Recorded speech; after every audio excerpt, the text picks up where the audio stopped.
The tall metal tower that stands at the end of the ramp is called a diagnostic test rack. This piece of equipment was used to collect the data from the nuclear device in an underground test. The nuclear device was mounted at the bottom of the rack. Scientists had a very narrow time window to collect this data before this equipment was destroyed by the nuclear device. Other examples of diagnostic racks are in the right of the case behind the rack and in the large center glass area at the back of the gallery. The physio instrumentation package located directly opposite of the video screen was an early diagnostic rack. You can see the changes over time from physio to the tall rack in the center of the room. In the center of the gallery is a small replica of the control point table on the test site. Here, the test site director controlled the countdown for the firing of an atomic bomb. Please take time to learn more about underground testing by watching the video in this gallery. There is some amazing footage of the Earth's surface quaking under the power of a nuclear detonation. Press the red button to begin the video. To the right of the control point desk is a case with an example of downhole drilling, which produced vertical shafts for underground tests. The process developed for downhole drilling is used today to drill ocean oil wells.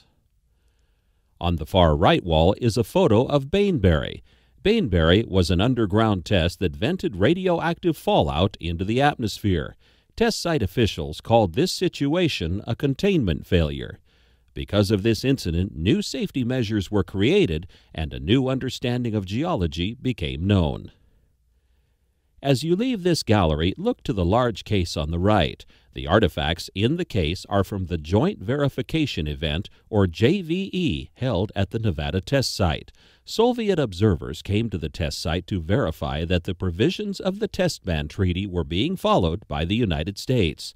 Observers from the test site also traveled to the Soviet Union as part of the verification process.